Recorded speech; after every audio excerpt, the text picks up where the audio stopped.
Aman sakın ha. Zaten yanlış yerde. Çıkmayın lan. Ne oluyor? Dur da yolu. Hop. Sayısam ablam. Geç zaten. Geç. Yarı yola girmişsin zaten. Geç. Ne oluyor lan? Kim bağırıyor lan?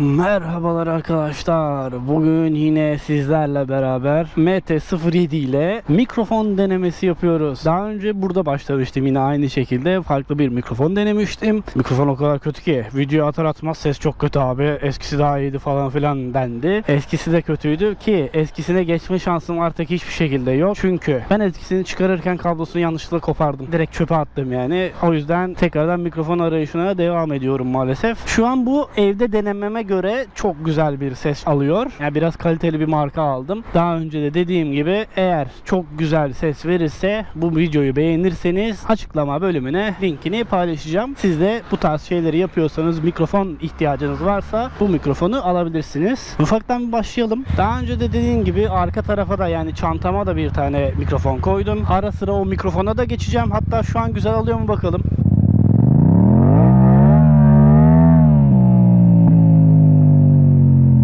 Oraya mikrofon koyma sebebim de bu mikrofon çok kötü olursa sadece arkadan egzoz sesi alsın düşüncesiyle yaptığım bir şeydi bu. Koyma sebebim oydu yani anlayacağınız. Şimdi dışarıda içeride hiçbir sıkıntı olmadı. Sadece tek bir sıkıntı var şu an test edeceğimiz. Hızlı giderken o rüzgar sesiyle patlamalar olacak mı? Umarım olmazdı. Bu mikrofonu bir daha çıkarıp takmak, başka mikrofona geçmek istemiyorum. Ekstra para ödemek de istemiyorum. Gerçi bu olmazsa paramı iade alacağım. İade edeceğim mikrofonda sıkıntı var diye. Ama olsun ya, bunlarla uğraşmak istemiyorum.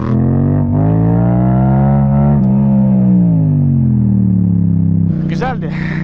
Şimdi arka kameraya geçelim. Bir teker denemesi yapalım. 3. viteste. Artık 3. vitese teker almaya alıştım.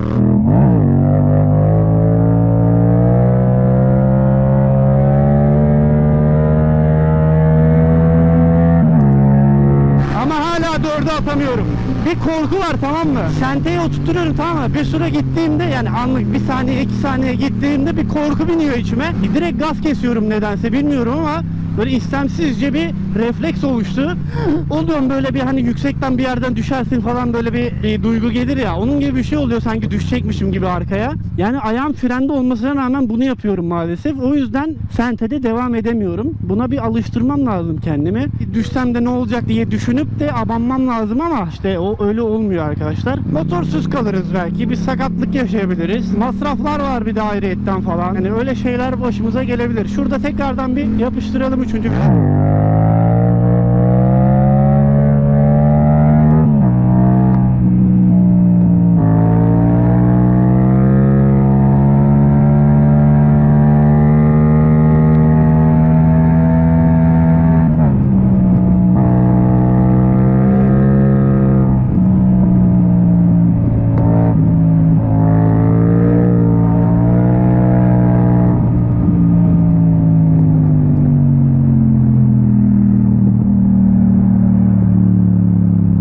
Sorunu şöyle söyleyeyim size. Egzozum çok açık ya. Çok bağırıyor falan. Mikrofon bunu böyle dengelemeye çalışıyor. Dengeledikçe böyle bir patlamalar oluyor. Bir dengesizlik oluyor yani. Rüzgarımı kessem, egzozumu kessem derken böyle patlamalar, bir şaşırmalar falan olduğu için belki yani bir ihtimal. Ben öyle düşünüyorum. Susturucu takabilirim belki. Bu sizin için kötü olur. Egzoz sesi dinlemek isteyen arkadaşlar maalesef susturucu takar takmaz orijinal stok egzozdan çıkar ses gibi ses çıktığı için egzoz sesini duymayacak ama mikrofonda sıkıntı olmayacak yani. Vloglara devam edebiliriz.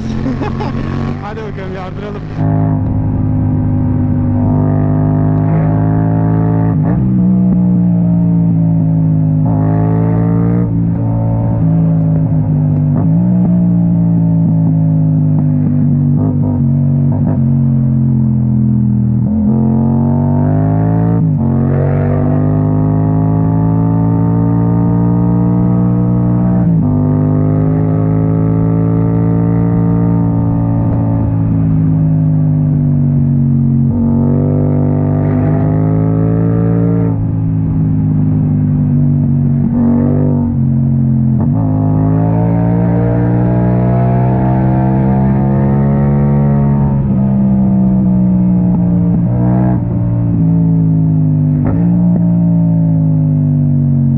Evet, şimdi Dur, söylemeyi unuttum. Şimdi bizimkilerin evine gideceğim. Bizimkilerin eve dediğim bizim ailemin evine gideceğim. Orada kardeşimle beraber diğer kanala video çekmeyi düşünüyorum. Bir aksilik olmazsa. Dün aslında çekecektik. Bugün sınavı olduğu için dün erteledi bugüne. Haberleşmedik sabahtan beri ama okuldan çıkıp bu civarlarda da evde olması gerekiyor normal şartlarda. Diğer kanala da abone olup takip etmeyi unutmayın. Oraya da video atmaya devam ediyoruz tabii ki de. Sadece motovlogla bağlı kalıp yoluma devam etmek istemiyorum. O yüzden ara ara motovlog, ara ara normal vlog tarzı işlerle yolumuza devam ediyoruz. Bu deneme videosuydu. Hızlı gitmemiz gerekiyor.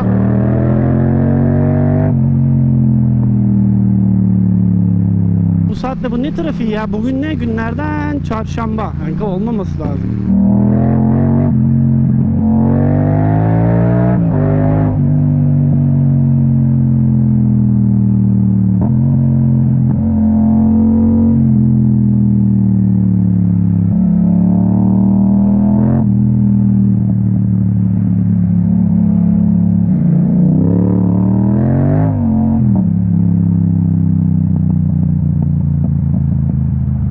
Egzoz nasıl ama? Şu an konuşmama nedenim arkadaki mikrofona geçiyor olmam düşünce olarak. Yani belki çok kötü çekmiyor. Belki şu an kayıt bile almıyor. O ihtimal de var lan. Aslında ben kayıt alma tuşuna bastım. Yani çantanın içi aslında biraz kalabalık. Video çekmeye gideceğim dedim ya. Tripod olsun işte. Powerbank, cart curt her şey olduğu için. Her hareket ettiğimde o içeriden pıkır pıkır pıkır pıkır. Onlar da hareket ediyor sanki yani. Onların sesi olduğu için belki kötü olabilir.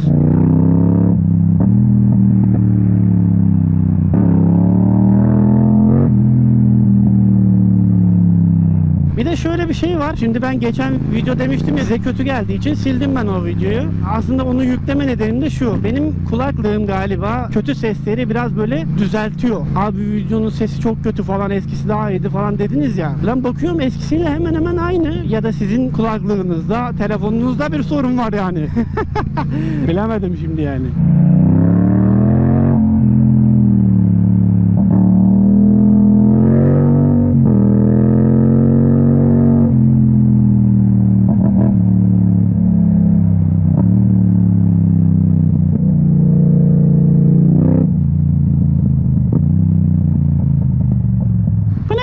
Ya. Kim nereye gidiyor? Niye gidiyor?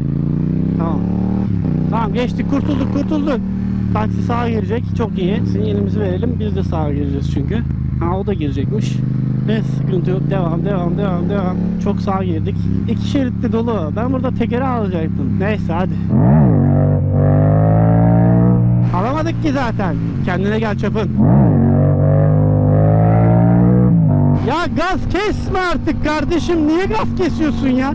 Tam geliyor gaz kesiyorsun ya. Bunu alıştıracağım kendimi. Ulan var ya çapın bir şeyi beceremedim ya. Ana ben niye buraya girdim ki?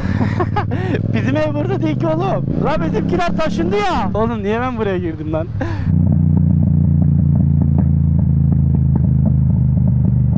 Çok güzel patlamıyor mu? Çatara patara. Dur aman sakın ha. Zaten yanlış yerdeyim. Çıkmayın lan. Ne oluyor? Her yerden bir araba fırlıyor ya. Erkeksi çığlığımı duydunuz mu? Bu ne sıcak ya. Ulan yaz geldi yine anasını satayım ya. Dur da yolu. Hop teyzem ablam geç zaten geç. Yarı yola girmişsin zaten geç. Hayır ondan değil. Sen geçmen lazımdı. Hızlı geliyordum korktum diyor. Ben normal geliyordum ablam. Şuradan soldan girmem gerekiyor. Düt sana da düt. Çocuğum bas aradan bas. Düt. Ne oluyor oğlum? Ben geçebilir miyim? Teşekkür ederim. Oğlum niye duruyorsunuz? Ne güzel geçerdim. Ben niye millete yol veriyorum ki ya? Adamlar çok yavaş be kanka ya. Oğlum kırmızıda geçtin ya lan. Bir şey yok. Kamera kapandıktan sonra çöpün sürüşü yapayım mı size?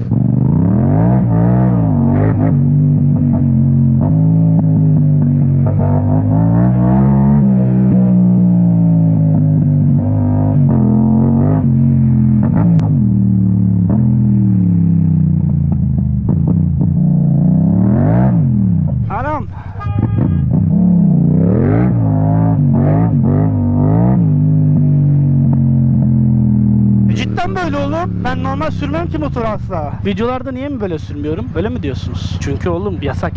Öyle her sürdüğümde videolarda ne oluyor biliyor musunuz mu? Bir inceleme olayı var şimdi YouTube'da. Böyle deli kullandığında bir olay var. Adam diyor ki ben bu videoya para kazandırmam kardeşim, bunda tehlike var. Ben sana reklam vermem diyor. Yapıştırıyor damgayı oraya, sarı doları. Reklam vermeye uygun değildir diye. Çünkü reklam verenler düzgün videolara reklam vermeye çalışıyor anladığım kadarıyla. Abuk subuk videolara da reklam vermek istemezler yani. Ben öyle düşünüyorum. Ben olsam ben de vermezdim.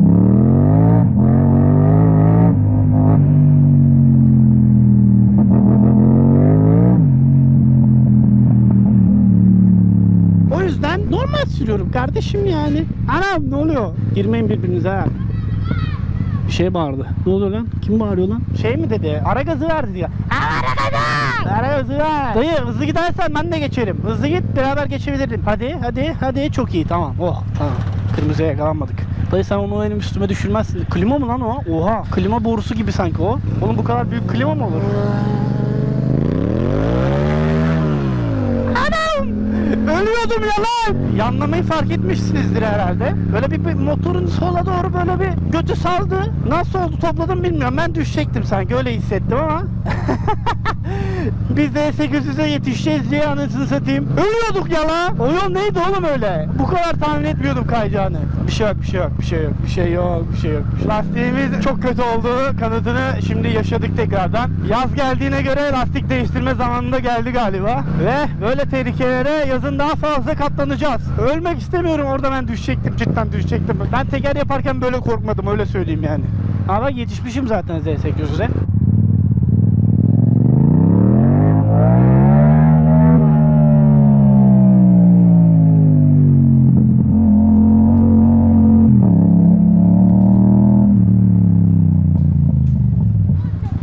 Efendim? İyi dersler çocuğum. Benim geleceğimi nereden bildi de oraya çıktı acaba? Ya da niye oraya çıktık? Sen orada ne arıyorsun tek başına kardeşim? Ne işin var oğlum senin oradan? Bence o motorun sesini duydu. Çopun abi mi bu? Neyse arkadaşlar, buraya kadar izlediyseniz, yani videoyu attıysam sevindim. Mutluyum şu an. Şu videoyu izlediğiniz için de mikrofonun sağlam olduğu için çok mutluyum. Çok sevinçliyim. Kendinize iyi bakın. Hoşça kalın ve bay bay.